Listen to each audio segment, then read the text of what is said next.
Okay, so I've cut the panel out, and I was careful to try and cut an even amount on the right, left sides and the top, as well as the bottom, just to make sure that I would have a nice centered motif for the start of this.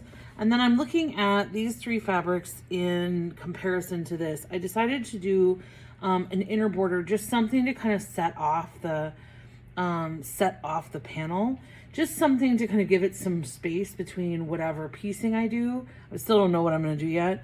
Whatever piecing I do versus the panel itself, I want to give it a little bit of breathing room. So I'm going to go ahead and cut. I think just looking at these, this isn't enough contrast. This is too much contrast.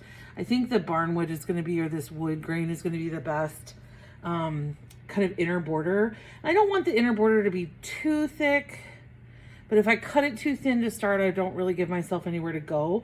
So I think I'm going to hedge my bets. I'll probably end up with an inner border somewhere in the neighborhood of a 1-inch finish, but which would normally mean I would cut my strips 1.5 inches.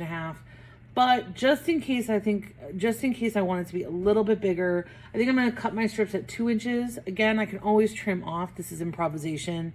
It's easier to cut something than it is to add something. So with improv, one of the things that I tend to do is cut things just a little bit bigger, make things just a little bit bigger, give myself a little bit more wiggle room, kind of like this border between the motif, right? So this is almost 1.5 inches.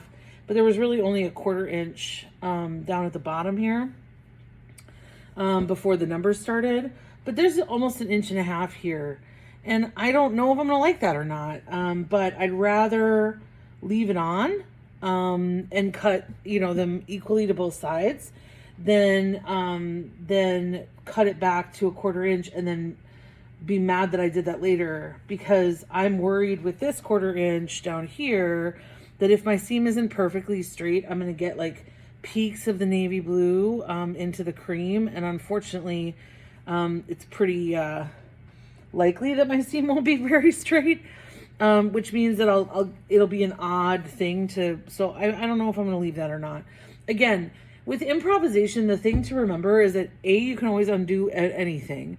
And B, it's easier to trim something back than it is to add something later. So I'm going to cut my strips at 2 inches and add those just to all 4 sides of this panel, and then see what I think. And again, it may be that while I'm doing that, I, trim this edge back a little bit.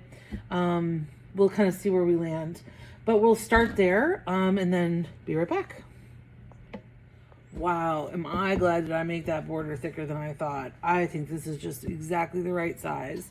And it gives it a nice frame too. I did consider doing an angle on the edges here to make it a mitered corner, but I ultimately decided, given all of the little stripes, that if the stripes didn't match up, it would drive me crazy. So I decided not to do it. There is a way to make miter corner stripes match up, but I'm frankly much more comfortable with thicker stripes for that because it's pretty fiddly. And for this project, I'm just going to do, I just did a regular seam. So I also have these other 2 fabrics. And the nice thing about this, doing this kind of inner border, is that now I have kind of a nice, neutral palette, so that the blue shows up more as blue and the yellow shows up more as yellow. And they both pull from the panel. Yeah, they both pull from the panel in a way that I'm really liking. But looking at it, I don't know, I don't want to just do stripes down the side. I don't want to do one and then the other. I don't want 8 borders. That seems silly to me. So I want to kind of piece something together. And all of us, I was kind of digging around and folding and refolding and looking. And that's not terrible. If I were to do almost gosh, I could do flying geese down the side. That wouldn't be bad. Hold on a second. I'm going to measure this. Because, of course, if I was to do flying geese down all 4 sides, right, pointed out, what I would want to make sure I did was in the corners, I would need to make sure that my math worked for the flying geese, right? So, right now, the piece is, let's see, 1, 2, just shy of 20 inches. So if I were to do flying geese like that, just to the edges, and I did, say like I did 3.5 by 5 inch flying geese. That's kind of how flying geese work. The long measurement is usually like 1.5 of the short measurement. So if I did like 5 inch, I could do 4. 1, 2, 3, 4 flying geese. I think that would be really big. Like that would be like super substantial. I think I'd lose the effect that I like from having this. How big is that? That's 3 inches. So if I did them at like 2 by 3.5, so 3.5 inches wide. So 6 makes me 18. So then I'd probably need to do them overhang. You know, the math of this is a little much for me. I think I'm gonna not do that because it'll be really obvious, right? It'll be really obvious if I finished a row of flying geese and it wasn't like, and I like had to cut off an edge or cut off a corner. That'll be really obvious. So just so that I can kind of simplify the math a little bit, I think what I'm gonna do is I'm gonna do something different. But I like this kind of like interchange, how these kind of go backward and forward. You know what? Here's what I'm going to do. I'm going to do a checkerboard. I'll do a checkerboard. So I'll do, and I can strip cut it then. I can strip piece it. So I'll do strips of the yellow and the blue. And I will put, I think I'll put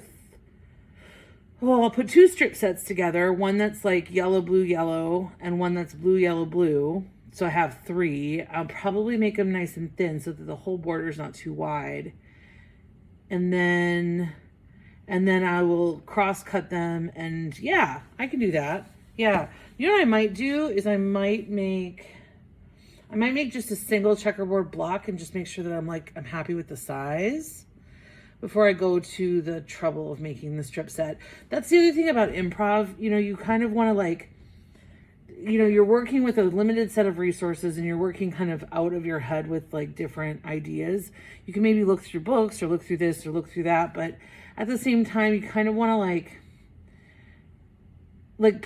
partly you kind of want to like pick a path and commit. Like I did by cutting the strips and doing an interior border. I picked a path and I committed.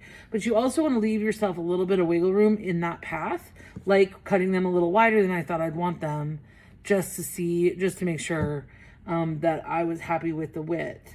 So I think I'm going to do the same thing here where I'm going to make, no, you know what? I'm pretty clear on the checkerboard. Yeah, I'm pretty clear on the checkerboard itself. I think then it's just going to be the math.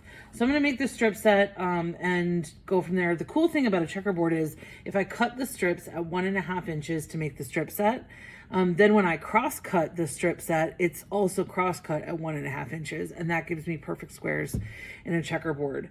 And then I can make a whole strip of checkerboard instead of making individual blocks. And what that'll allow me to do is give me a little bit of wiggle room in the measurement. I'll be able to kind of play with my seam allowance a little bit here and there to be able to get, you know, variations in the blocks that maybe are a little, you know, pretty much invisible to the naked eye, but just get me to the point where I finish right on the edge. And I think what I'm going to do is I'm just going to do the 4 edges. I think I want something different in the corners. Maybe that's where the flying geese are coming in, or like a star or something. I could do like a star block for the stars.